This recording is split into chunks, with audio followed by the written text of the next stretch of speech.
Perkenalkan, kami dari kelompok 5 ingin memaparkan biografi tentang Rashid Ridho. Sebelumnya, perkenalkan, nama saya Rian Pisolihah, nomor absen 25, dan di sebelah saya Nayla Indriani, absen 19, dan saya Emi Soraya, absen 5.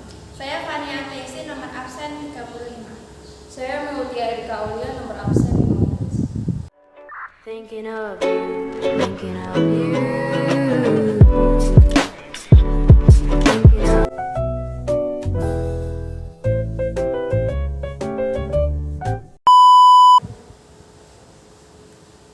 Nama lengkap Muhammad Rashid Ridho adalah Muhammad Rashid bin Ali Ridho bin Muhammad Syamsuddin.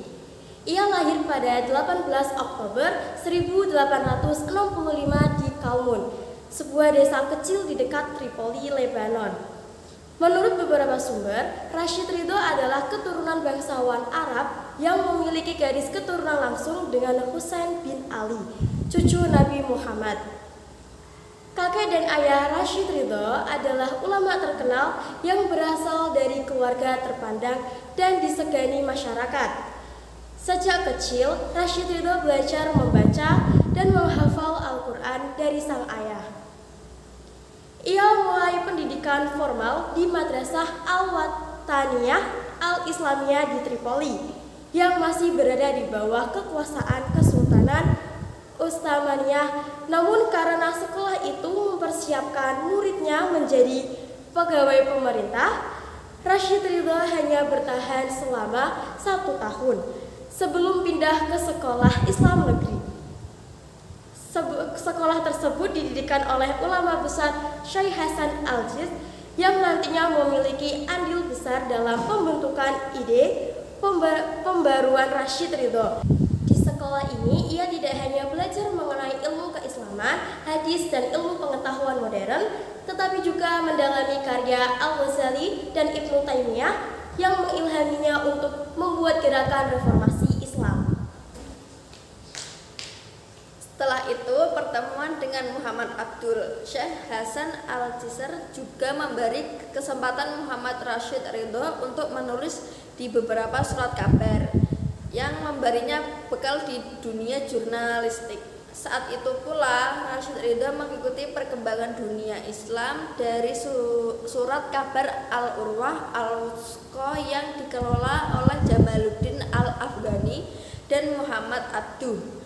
Jamaluddin Al-Afghani adalah tokoh pembaru dari Afghanistan dan Muhammad Abduh merupakan sosok pembaru dari Mesir. Rashid Ridho menjadi kagum dan banyak terinspirasi dari ide-ide pembaruan dua tokoh berpengaruh tersebut.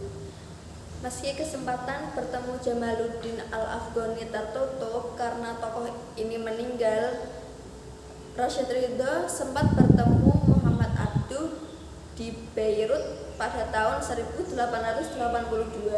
Pertemuan dengan Muhammad Abduh membuat Rashid Ridho semakin semangat untuk membuat gerakan agar umat muslim melaksanakan ajaran-ajaran Islam secara utuh, serta membela dan membangun negara dengan ilmu pengetahuan. Pada tahun 1894, Rashid Ridho bertemu Muhammad Abduh untuk kedua kalinya dan mendapat lebih banyak kesempatan untuk belajar. Setelah itu, apa saja pemikiran Rashid Ridho? Pada 1897, Muhammad Rashid Ridho lulus dari sekolah Syekh Hasan Al-Jizr dan setelah itu memilih pindah ke Kairo, Mesir. Mesir merupakan pusat ilmu pengetahuan dan dipandang sebagai tempat yang paling tepat untuk mewujudkan cita-cita pembaruan Islamnya. Tahun berikutnya, ia bertemu kembali dengan Muhammad Abduh dan mengutarakan keinginannya untuk menerbitkan surat kabar yang membuat masalah sosial, budaya, dan agama. Sejak itu, Rashid Ridho menjadi sosok murid terdekat dan paling setia kepada Muhammad Abduh.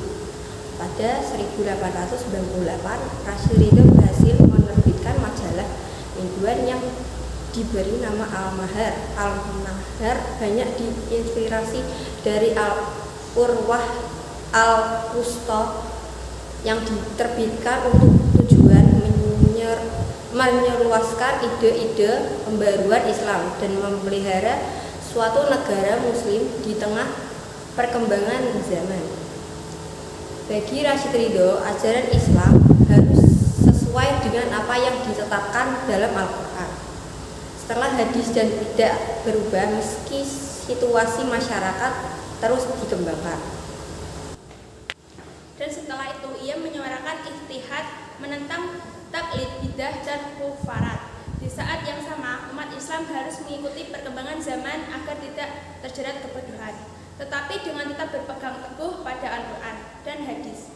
Selain itu, dasar dan prinsip mengenai hal-hal muamalah yang terdapat dalam Al-Quran.